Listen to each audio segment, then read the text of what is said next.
هاي الجهة الثانية.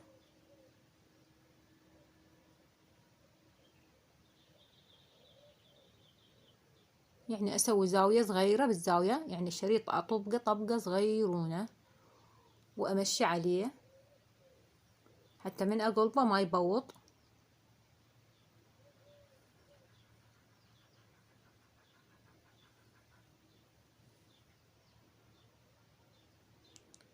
هذين الزوايا اثلمهن واذب الزايد، يعني اذا خيوط زايدة او دانتيل طالع زيادة اقصه واذبه.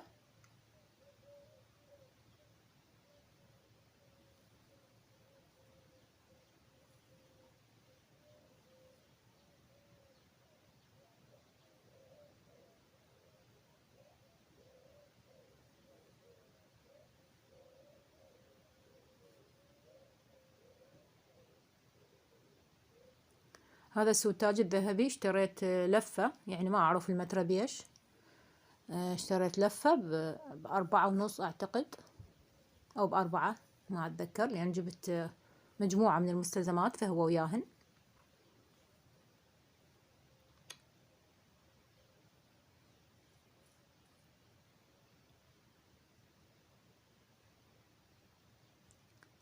هسه مثل ما تشوفون اطبق الشريط، اخليه ينزل واعدله حتى ما تطلع بي يعني زيادة من القماش، ما يبوط. يعني اذا بوط ارجع اقص قصة صغيرونة بيه من حتى من الجهة الفوقانية اقص بيه هو يستعدل. هسه كملت عندي التغليفة مثل ما تشوفونها صارت مرتبة، وراح اشوفهن نفس القياس، اذا بيهن وحدة طويلة وحدة صغيرة عادي نفتحهن ونقصهن مرة ثانية نقصرها. طلع مضبوطات الحمد لله. هاي عندي هنا الظهر والجهة الأمامية راح أركبهن. فقلت أني راح أسوي تغليفة الظهر اليوم وحدها، لأن أنا على طول أغلف أطبق الأمام ويا الخلف وبعدين أغلف. اليوم راح أغلف الظهر وبعدين أرجع أطبقه. الظهر غلفته بقطعة قماش يعني مو بشريط، هم سويتها على شكل شريط على شكل مسطرة، وجيت فتحة الظهر ومشيتها عليها.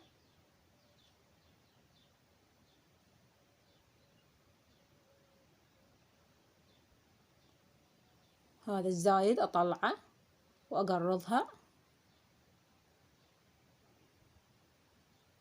وشوي شفتها بيها عرض هم أخذت منها، لأن إذا صار بيها عرض راح تبوط.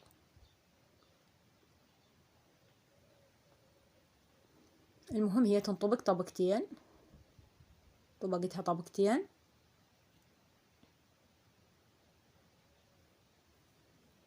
وخيطت على طرفها.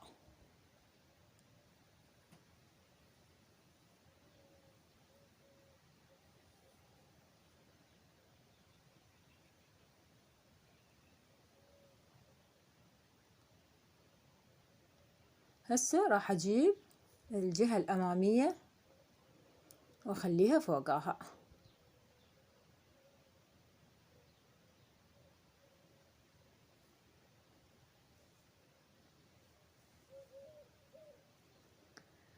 هاي هنا عندي الجهة الأمامية، جبتها خليت الكتف على الكتف، ضبطتهن كود نفس القياس، ما بيهن وحدة طالعة وحدة نازلة.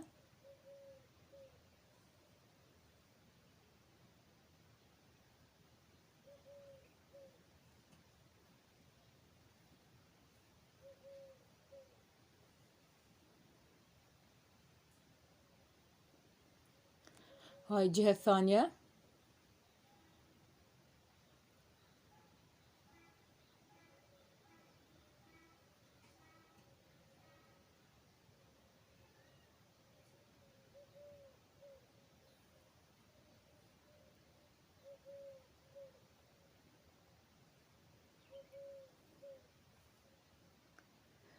هسه كملت التركيب، صار حلو ومرتب.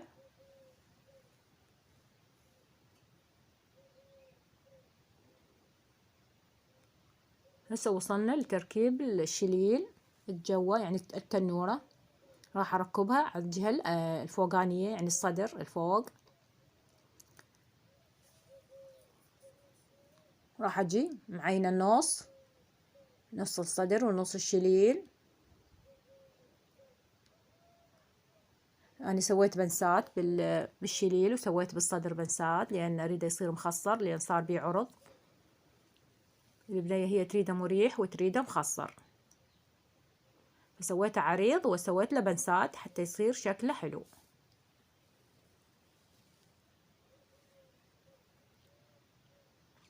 طريقة البنسات موجودة عندي بالقناة، تقدرون تدورونها وتلقونها فيديوهات، يعني عندي 3 فيديوهات تقريبا بيهم مسوية بنسات، طريقة عمل البنسة.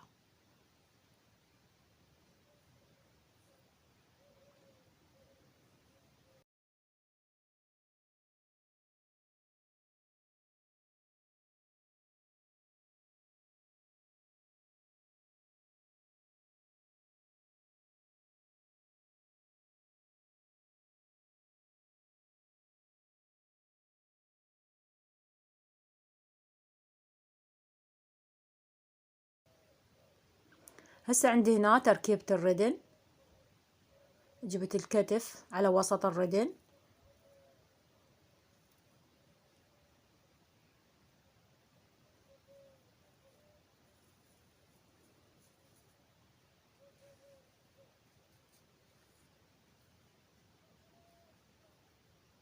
وابدي من البداية اخيط.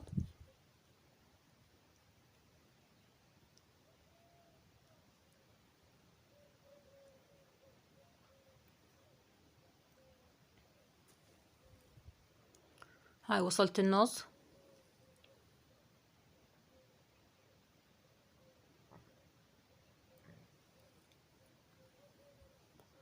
صورت بس ردن وحدة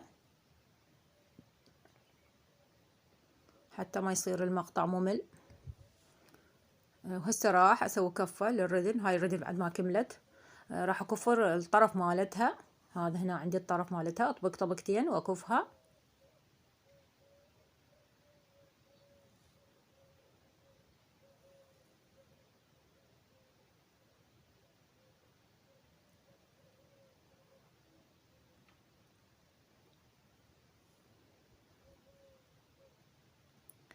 هاي بعد ما كفيتها راح اخلي لها سوتاج ذهبي رفيع، يعني يختلف عن هذا خليته بالصدر.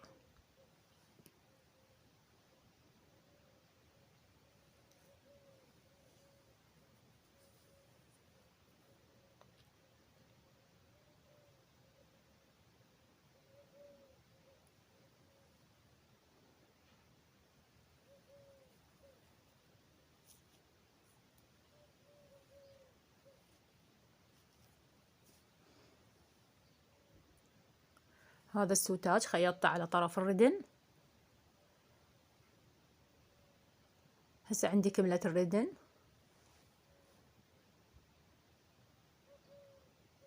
هاي هنا ردن راح اطبقها واخيط الجوانب، يعني ابدأ من الردن واوصلها لنهاية شليل الدشداشة.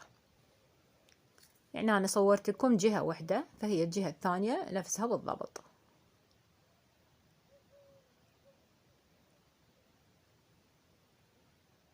هذا السوتاج الف اطرافه حتى ما يطلع عني، يعني يخاف يتشكل. الفهم بالقماش طبقتين اطبق عليهن،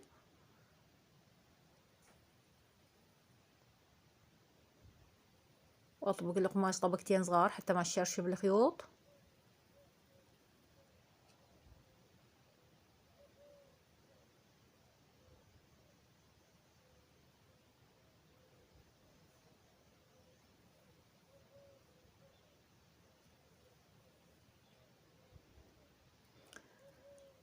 هسه بعد ما كملت خياطة الصدر ظل عندي بس خياطة الجوانب. ظلت بس الكفة، يعني هم اطبقها طبقة صغيرونة لان هي كلوشة ما تصير طبقة كبيرة، واكملها واشوفكم الدشداشة بشكلها بعد ما كملت. صارت حلوة وكلش مريحة بس لأن كبير قياسها على الملكانة ما مبين جمالها.